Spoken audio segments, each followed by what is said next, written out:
Welcome to today's Lost Souls, where we bring you the most impactful and unforgettable stories from around the world. Today, we remember the lives of remarkable individuals whose legacies continue to inspire and resonate. From iconic musicians to trailblazing activists, join us as we celebrate their extraordinary contributions and bid farewell to those who have left an indelible mark on our lives. Stay tuned for a journey through their incredible stories.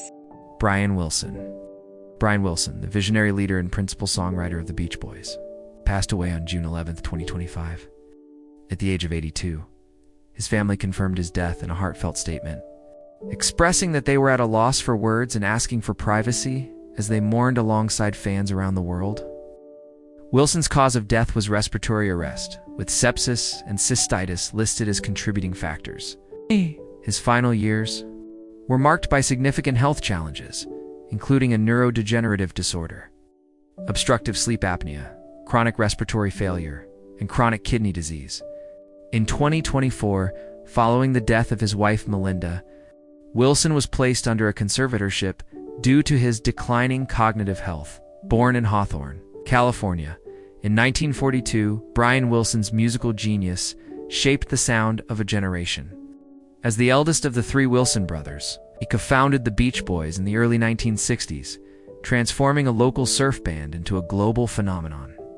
Wilson's extraordinary talent for melody and harmony produced some of the most enduring songs in American pop music, including Good Vibrations, California Girls, Surfin' USA, and Wouldn't It Be Nice?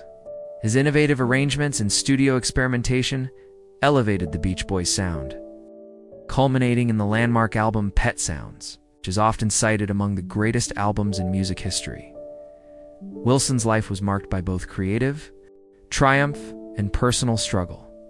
His relentless pursuit of sonic perfection and emotional honesty in songwriting set him apart as one of rock's most passionate and complex artists.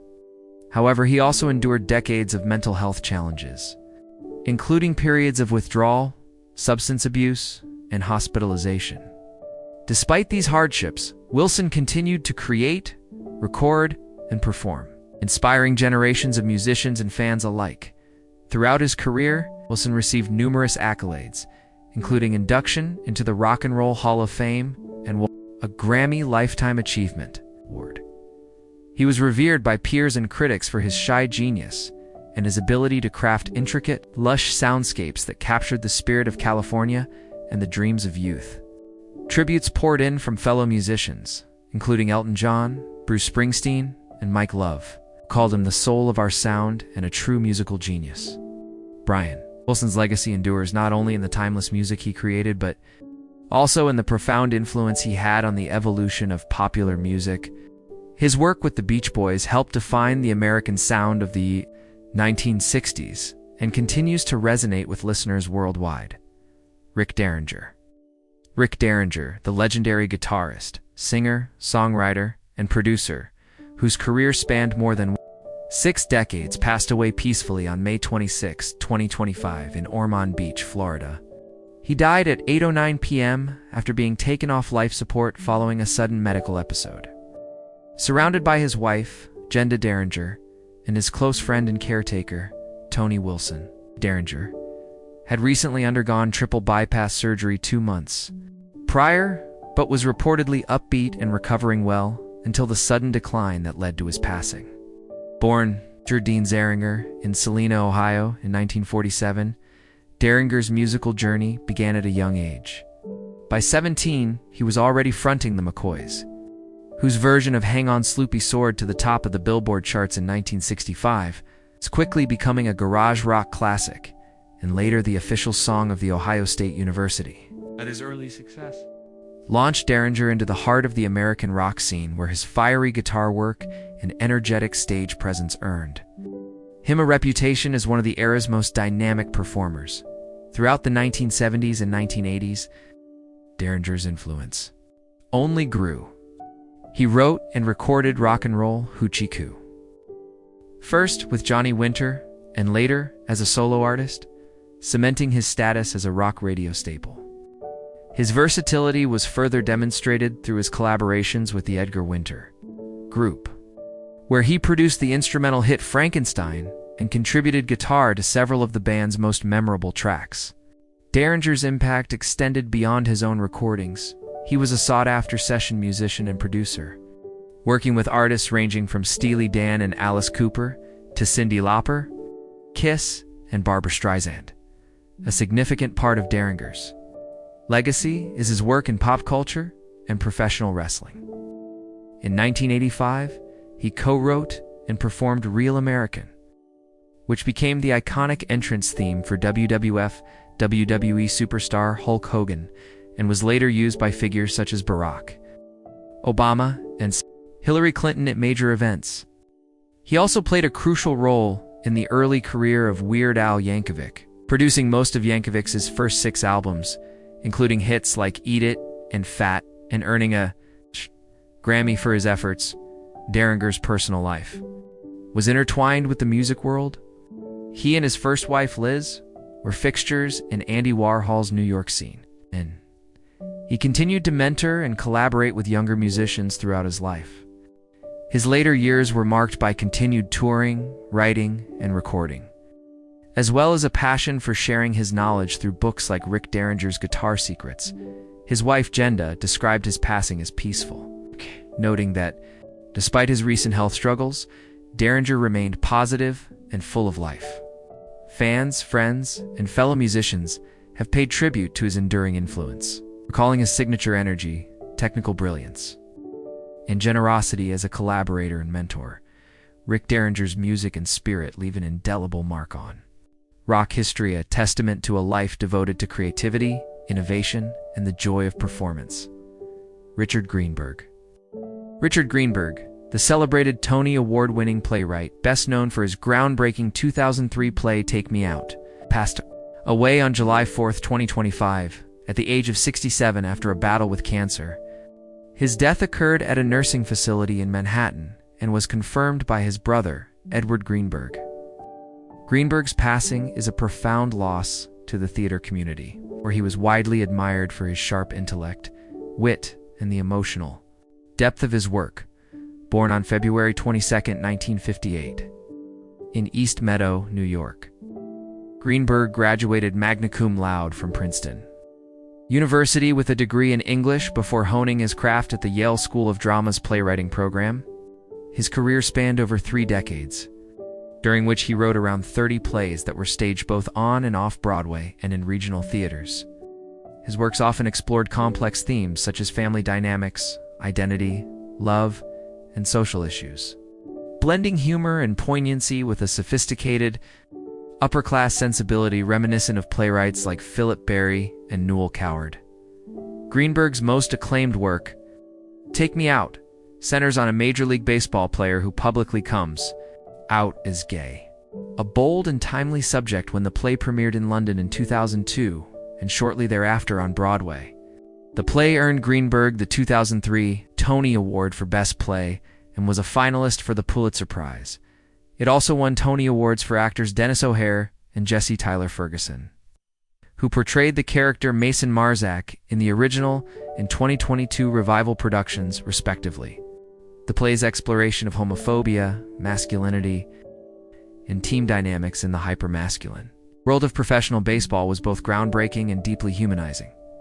In addition to Take Me Out, Greenberg's notable works include Eastern Standard, his Broadway debut in 1989, 3 Days of Rain, another Pulitzer finalist, The Assembled Parties, and a successful adaptation of August Strindberg's Dance of Death, which featured Ian McKellen and Helen Mirren. Though some of his adaptations, such as Breakfast at Tiffany's in 2013, were less well-received, his overall contribution to American theater was marked by intelligence, linguistic richness, and emotional insight. At the time of his death, Greenberg was collaborating with director Robert Falls on a new adaptation of Philip Barry's classic play Holiday. Set to premiere at Chicago's Goodman Theater in early 2026, Falls described Greenberg as one of the smartest people I have met, and praised his kindness, humor, and brilliance, calling his loss profound. Richard Greenberg's legacy is that of a playwright who combined sharp social commentary with elegant language and deeply human characters. His work challenged audiences to confront difficult truths, with both laughter and empathy, leaving an indelible mark on contemporary American theater. Sophia Hutchins. Sophia Hutchins, the businesswoman and longtime manager and close friend of Caitlyn Jenner, tragically died in an ATV accident near Malibu, California. On July 2, 2025, she was 29 years old. The fatal crash occurred on a private trail near Jenner's residence when Hutchins, reportedly driving at high speed, lost control of the all-terrain vehicle. She collided with the rear bumper of a Mazda sedan, which caused her ATV to veer off the road and plunge approximately 350 feet down a ravine. Emergency responders arrived quickly but declared her dead at the scene. Born on April 1, 1996, in Bellevue, Washington, Sophia Hutchins graduated from Pepperdine University in 2019 with a degree in economics and finance. She was also the founder and CEO of Lumisol, a health technology company specializing in sunscreen products. Hutchins was a transgender woman who became a prominent figure in the LGBTQ+ community and a trusted advisor to Caitlyn Jenner, whom she met in 2015 shortly after Jenner publicly came out as transgender. Their close friendship and professional relationship were well known, with Hutchins managing Jenner's public appearances and business ventures for several years. Hutchins also appeared in multiple episodes of the reality series I Am Kate, which documented Jenner's life post-transition. The accident has sparked an ongoing police investigation, with authorities focusing on speed as a possible factor contributing to the crash. Investigators are examining tire marks, road conditions, and the circumstances leading up to the collision. The two occupants of the Mazda were unharmed in the incident. Conflicting reports about the exact details of the crash emerged, but the consensus points to Hutchins losing control after clipping the vehicle's rear, resulting in the fatal fall down the cliff. Sophia Hutchins was also known for her political involvement, having served as a surrogate for Donald Trump's 2024 presidential campaign. Despite tabloid speculation about a possible romantic relationship with Jenner, both women denied such claims, emphasizing their close friendship and mutual support. Her sudden and tragic death has sent shockwaves through Hollywood and the LGBTQ+ community. Caitlyn Jenner was seen publicly coping with the loss shortly after the accident. Hutchins' legacy includes her advocacy for transgender rights, her entrepreneurial ventures, and the deep bond she shared with Jenner. John Joseph Travolta was born on February 18, 1954, in Englewood, New Jersey. The sixth and youngest child in a boisterous household where creativity and ambition filled every corner. His father, Salvatore Sam Travolta, a first-generation Italian, American, and former semi-professional football player, ran a tire repair business, but never lost the fiery competitiveness of the gridiron. His mother, Ellen Cecilia Burke, was an Irish-American actress, singer, and drama teacher whose Broadway dreams became the family's bedrock of inspiration. Each evening, as newsprint smudged Sam's hands and scripts warmed Helen's lap, stories of the stage blended with tales of tenacity, convincing their children that performance was not only possible, but expected. Englewood's suburban calm proved fertile ground for John's imagination. While most kids rode bicycles down quiet streets, he practiced soft shoe routines on the linoleum kitchen floor and mimicked the golden age movie idols glowing on late-night television. Helen turned the living room into a miniature acting studio, coaching her children, Anne, Ellen, Joey, Margaret, and Sam Jr., through musical numbers and voice exercises. John watched wide-eyed, absorbing every cue like sunlight. By the time he could tie his shoes, he could already belt out show tunes with uncanny poise, swiftly earning the reputation of the family's spark plug. At Dwight Maroa High School, John gravitated toward the drama department and the science wing in equal measure. He loved the discipline of physics almost as much as the thrill of applause, and an early fascination with jet engines foreshadowed his lifelong passion for aviation. Yet the lure of the theater eclipsed the promise of a conventional career path. At 16, trusting talent over textbooks, he left school and took the commuter bus into Manhattan each morning, determined to trade algebra homework for open auditions. New York City in the early 1970s was a crucible of artistic energy.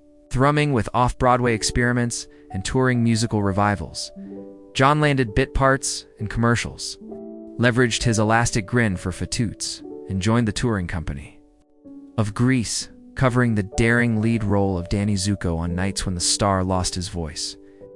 He soaked up professional critique, quickly learning that charisma must be matched with relentless precision. Hit the mark, find the light, sustain the note.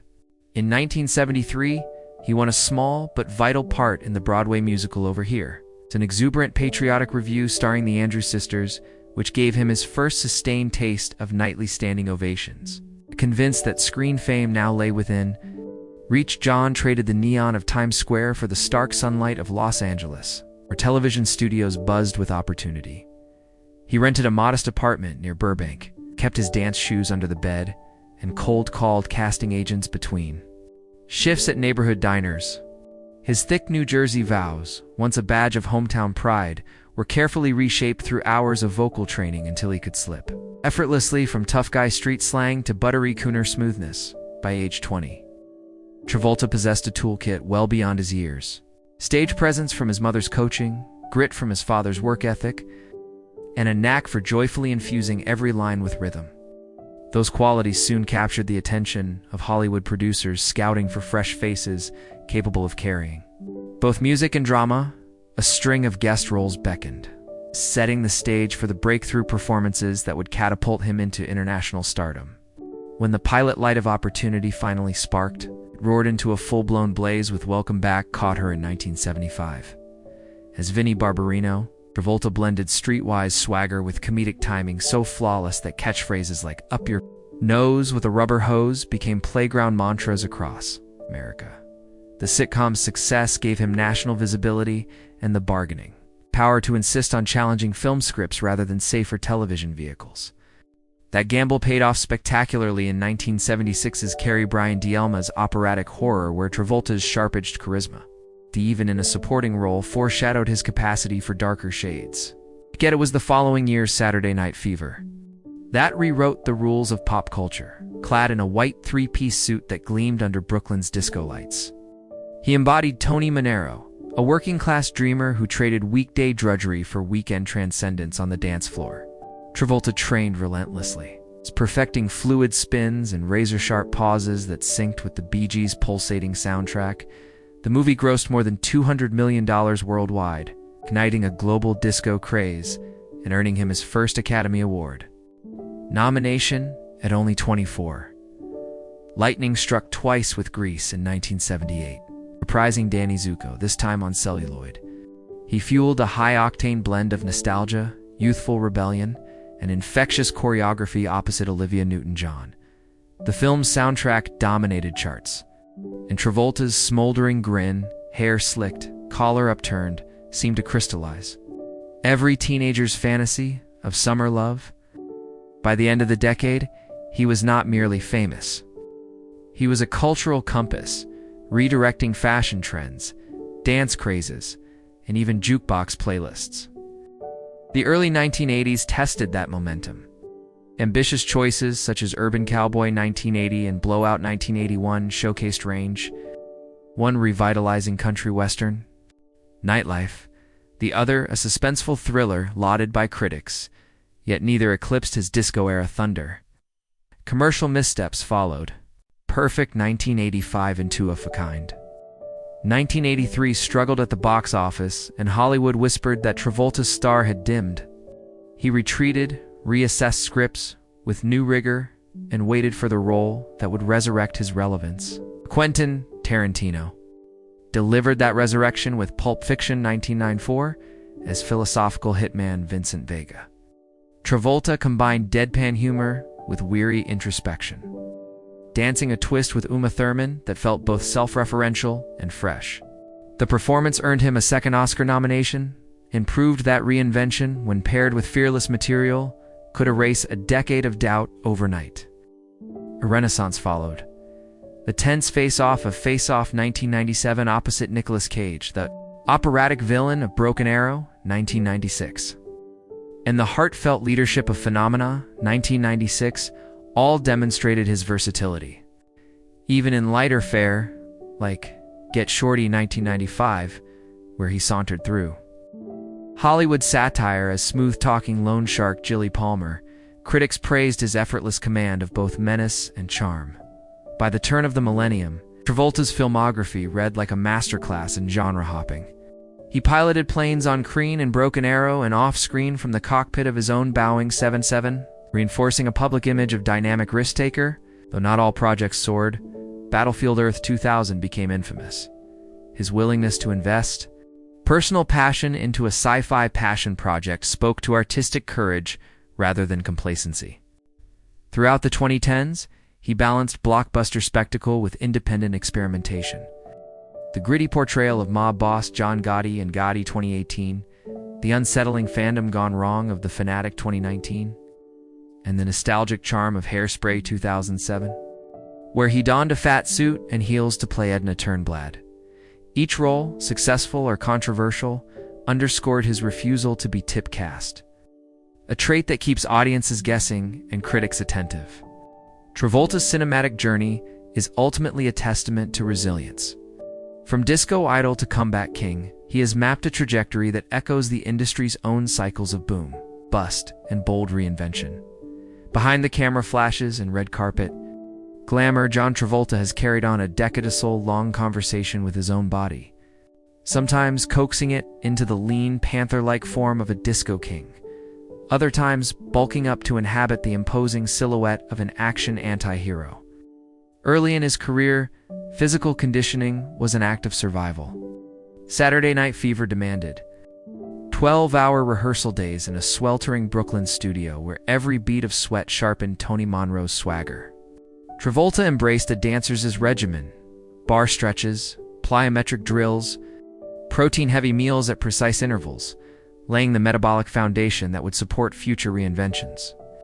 During the 1980s, he discovered weight training, guided by Hollywood's growing fascination with the action physique. For Staying Alive in 1983, he partnered with Sylvester Stallone's fitness consultants, lowering body fat to single-digit territory through high-volume supersets and a meticulous low-sodium diet. The transformation revealed his capacity for extreme discipline. Yet it also taught him the cost of aesthetic perfection: joint soreness, fatigue, and the psychological strain of living by the bathroom scale. In later years, he adopted a more sustainable blend of functional movement and Pilates-style core work, crediting the shift with protecting his lower back during punishing stunt sequences in Face Off and Broken Arrow. Travolta's health narrative is equally defined by aviation. Earning his private pilot's license at 22, he accumulated thousands of flight hours, often serving as captain on goodwill missions that fed medical supplies to disaster zones. He speaks of flying as moving meditation, a neurological reset that balances the adrenaline spikes of film production. Yet aviation also imposes strict health requirements: annual FAA medicals, vision acuity tests, cardiovascular screenings. Complying with those standards forced Travolta to monitor blood pressure, manage cholesterol through a Mediterranean-leaning diet, and undergo sleep apnea evaluations to ensure cockpit alertness. While he has never publicly battled a life-threatening illness, age introduced its own hurdles. A torn meniscus on the Hairspray set in 2006 required arthroscopic surgery and months of physiotherapy. A rotator cuff strain during Savage's 2012 pushed him toward aquatic therapy and anti-inflammatory nutrition. He embraced emerging recovery technologies, cryotherapy chambers, red light therapy, myofascial release tools, turning each injury into a masterclass on cellular repair. Mental health occupies a quieter corner of his wellness journey. Travolta openly credits Scientology's auditing practices for providing emotional scaffolding during periods of public scrutiny and personal grief. He pairs that spiritual framework with secular mindfulness routines, guided breathing exercises before dawn, flights, gratitude journaling on location, and digital detox hours where phones are silenced and books, usually biographies of other performers, take center stage. Sleep hygiene became a non-negotiable pillar after he noticed mood swings and memory lapses from erratic filming schedules. He now travels with blackout curtains, a white noise generator that mimics gentle cockpit hum, and a wearable that tracks REM cycles. Whenever possible, he schedules call times around his circadian rhythm, guarding the 7-hour minimum he believes sustains creative spontaneity. Public curiosity has long hovered over his changing hairline and occasional weight fluctuations. Rather than deny cosmetic interventions, Travolta reframes them as extensions of an actor's toolkit. If veneers, wigs, or hair restoration amplify authenticity on screen, become professional investments rather than vanity projects, he applies the same pragmatism to hormone panels, supplement regimens rich in omega-3 South and vitamin D, and periodic detox retreats in Ocala, Florida, where horseback rides double as low-impact cardio. In recent years, the COVID-19 pandemic tested his resilience. During lockdown, he converted a hangar on his Ocala estate into a private fitness studio, complete with sprung dance floor, rowing machines, and a sauna for post-workout immune support. Vaccinated early through SAG-AFA initiatives, he later spoke about the importance of communal responsibility, framing inoculation as an act of crew solidarity.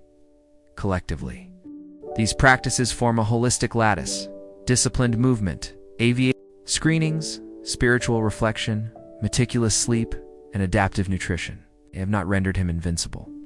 No regimen can, but they have granted him the vigor to keep pace with roles that demand everything from jitterbug footwork to airborne stunt choreography at an age when many peers favor quieter cameos.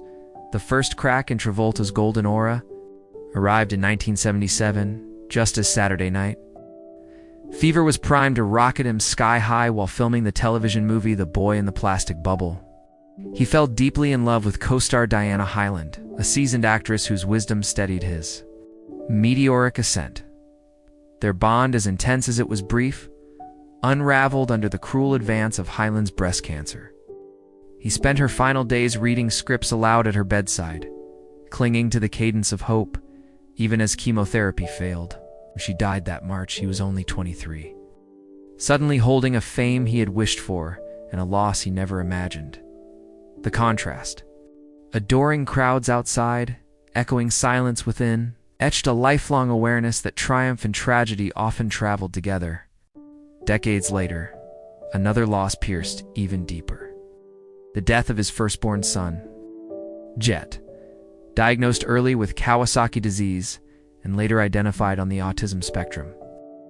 Jet's life required vigilant care and unwavering patience. The family's bohemian holiday in January 2009 was meant to be a restful interlude. Instead, a fatal seizure in the bathroom turned paradise into a nightmare. Travolta rushed to help, performing CPR until paramedics arrived, but the 17-year-old could not be revived. In the aftermath, paparazzi lenses hunted for grief-stricken expressions. Yet all they found was a father shielding his family behind shuttered gates. He retreated from public life for months, channeling sorrow into charity through the Jet Travolta Foundation, funding pediatric health programs and seizure disorder research, attempts to alchemize pain into purpose. In 2020, the specter of breast cancer returned, claiming his wife and creative partner. Kelly Preston, after a private 2-year battle, married since 1991. The couple had weathered Hollywood storms with remarkable unity, raising daughter Ella Blue and welcoming son Benjamin. Late in life, Kelly chose silence over headlines, undergoing surgeries and rounds of chemotherapy beneath a veil of familial normalcy. Travolta became her steadfast guardian, learning medical jargon, scheduling home infusions, and creating pockets of everyday joy, midnight kitchen dances, impromptu movie marathons. So their children would associate illness not with fear, but with togetherness. When Kelly passed on July 12th, he posted a brief, dignified tribute, then disappeared from social media to navigate the raw terrain of single fatherhood. Friends likened that season to an airplane flying through dense cloud cover. Instruments steady, pilot calm, destination invisible yet trusted. Smaller heartbreaks orbit those major cataclysms. In 1998, a baggage handler's accident on the runway at Santa Barbara Airport killed 2 of the family's beloved dogs, Charlie and Scooter, moments after they bounded from Travolta's parked Gulfstream. He issued no angry statements, only a request for safer ground crew protocols. Close colleagues have also fallen. Jeff Conaway, his Grease co-star, lost to addiction in 2011. Olivia Newton-John, whose musical rapport with him defined an era, succumbed to cancer in 2022. Each death rippled through Travolta's public tributes.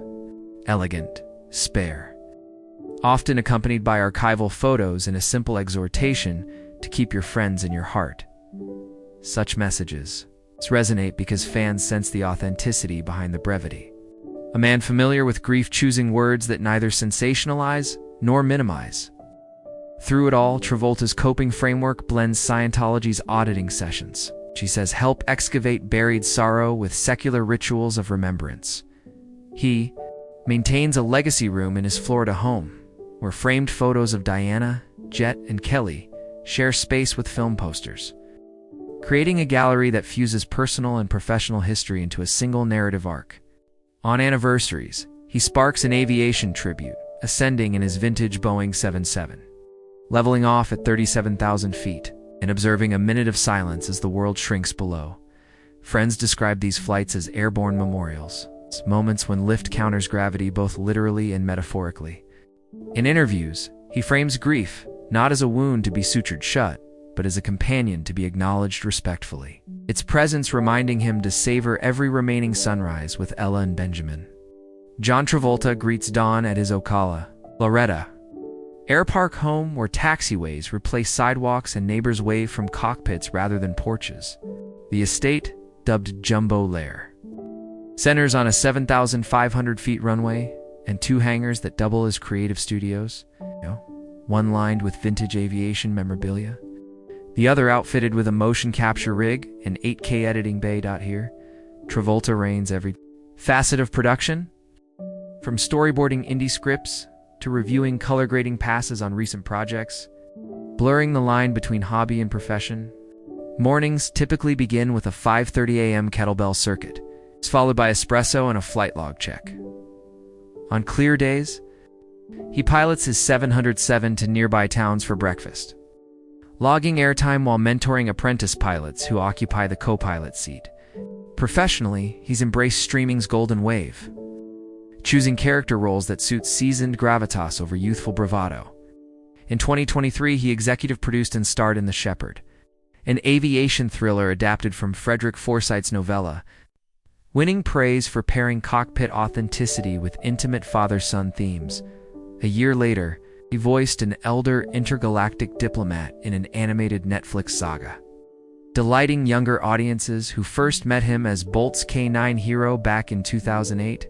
Travolta's production company, Constellation Films, now develops mid-budget genre hybrids, sci-fi noirs, musical biopics, courtroom dramedies, targeting platforms hungry for high-concept storytelling anchored by marquee names. He oversees casting via Zoom, relishing the chance to spotlight emerging actors the way Robert Stigwood once spotlighted him. Fatherhood remains his compass. Ella, Blue, pursuing both acting and music, shares demo tracks over breakfast. He critiques melody and narrative arc with equal enthusiasm. Benjamin, now in his teens, alternates between video game design camps and simulator flights with dad in a custom-built alt cockpit mock-up inside Hangar 2. Travolta schedules filming blocks around school breaks, ensuring family dinners are sacred. No phones, lots of laughter, and a tradition of each person naming one win from the day, reinforcing gratitude as emotional nutrition. Philanthropy threads through his calendar. Twicely, he coordinates relief flights with the humanitarian group, Global Vision, delivering vaccines and water purifiers to Caribbean islands struck by hurricanes. At fundraising galas, he auctions personal flight lessons, the bitter coaptating a vintage Gulfstream through gentle loops above Florida's coast. Proceeds funneled to the Jet Travolta Foundation and to breast cancer research initiatives honoring Kelly Preston. Rather than publicize each mission, he prefers quiet impact, though social media posts occasionally surface when relief workers request selfies on the tarmac. Creatively, music has resurfaced as both exercise and joy. When pandemic lockdowns shuttered gyms, he converted a hangar corner into a disco studio.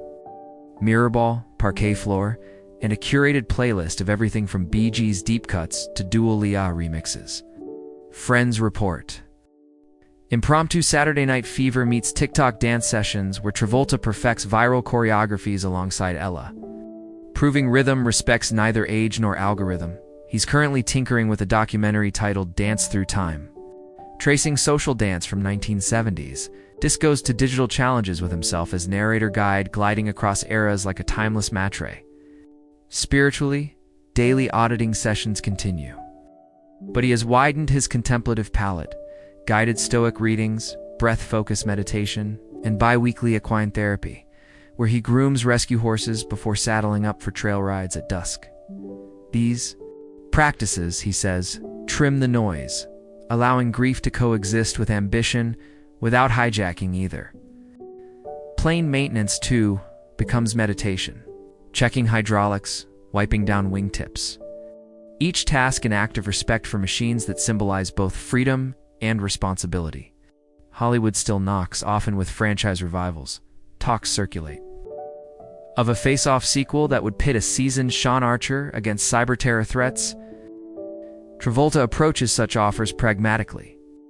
If the script honors character evolution over nostalgia alone, he's in. If not, he'd rather pilot a humanitarian sortie or workshop play at a regional theater. That selectiveness safeguards his brand and, more importantly, his time, currency he now values above box office metrics. Social media, once a reluctant arena, has become a curated scrapbook.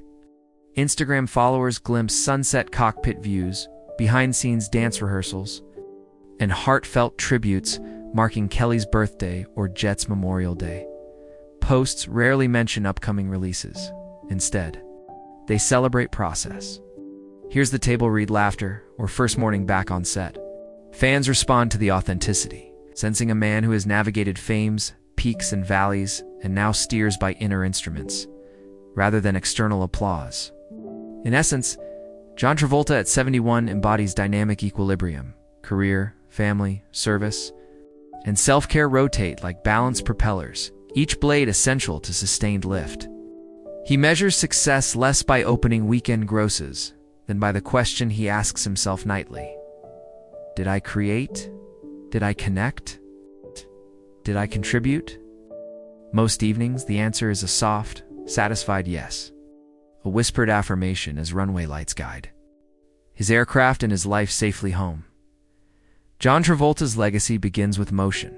Hip snaps under mirrored ceilings, a finger slicing the air to the BJs. A jet's nose lifting from the runway and extends into the collective memory of multiple generations. He did not merely play Tony Manero, he reshaped global nightlife, proving that dance could sell both records and ideology, making working-class aspiration feel cinematic. He did not simply revive a high school romance in Greece. He exported 1950s nostalgia to every corner of the planet, rekindling interest in dupe harmonies and leather jacket bravado. Later, by inhabiting Vincent Vega, he reframed comeback narratives themselves, demonstrating that an actor can rewrite public perception with a single, fearless performance. His influence is therefore twofold: aesthetic and industrial. Aesthetically, fashion houses still reference the white three-piece suit as shorthand for swagger. Choreographers cite his loose-hipped disco stance when teaching beginners how to own the floor. Industrially, producers study his career arc: meteor rise, valley of misfires, phoenix ascension, as a template for talent management in an era when celebrity life cycles can implode overnight. Streaming executives greenlight genre blends because Get Shorty-proved audiences crave tonal cross-pollination when anchored by a charismatic lead. Travolta's philanthropic blueprint also sets a standard. By converting grief into actionable funding, he transformed the private heartbreak of Jet's passing into tangible pediatric health advancements. His dual identity as actor-pilot further positions him uniquely. Few stars can dispatch aid within hours of a hurricane's landfall, then step onto a set and deliver an emotionally textured monologue. This blend of skill sets has inspired a new breed of artist-activists who refuse compartmentalization, believing professional talents should amplify humanitarian reach. Technically, he has advanced on camera dance language. Dancers analyze his Saturday Night Fever footwork as an early fusion of Latin hustle, street freestyle, and jazz isolations, a hybrid that prefigured modern commercial choreography. In acting workshops, instructors dissect his silent beats, those micro pauses before a line drop to teach timing's power over dialogue. Even pilots study. His recurrent emphasis on procedural safety, noting how a disciplined checklist mentality parallels an actor's mark-hitting precision. Culturally, he stands as a bridge between eras. The last of the studio system charmers, who nevertheless mastered digital age self-branding. He navigated tabloids, cable news, and algorithmic feeds, without surrendering narrative control, turning potential scandals into footnotes by sheer consistency of craft and generosity of spirit. Interviews rarely revolve around gossip. They orbit around preparation, gratitude, and the importance of staying curious at 70+. That posture models resilience for younger performers facing relentless online scrutiny. Impact might best be visualized through aviation metaphor. Lift, cruise, turbulence, adjustment, new altitude. Each career setback became an updraft once he altered heading. Sometimes toward indie thrillers, sometimes toward family musicals, never toward stagnation. Audiences trust his cockpit. They board his films even when loglines sound risky, confident that artistry and sincerity will steer them safely home. Today, as he scouts scripts exploring mature themes, second act romance, intergenerational mentorship, grief's quiet persistence. He also mentors pilots, funds medical research, and posts dance reels that remind viewers joy is ageless. The runway lights at Jumbo Lair stretch ahead, bright enough for nightly landings, and symbolic enough to suggest there are still destinations unvisited. John Travolta's story remains in motion, but its coordinates are clear. Create bravely, connect deeply, contribute quietly yet significantly. Those three imperatives repeated like a pilot's checklist guarantee that when future historians chart the topography of 20th and 21st century entertainment, his flight path will appear not as a straight line, but as an elegant series of arcs. A testament to the art of navigating both sky and stage with equal, unwavering grace.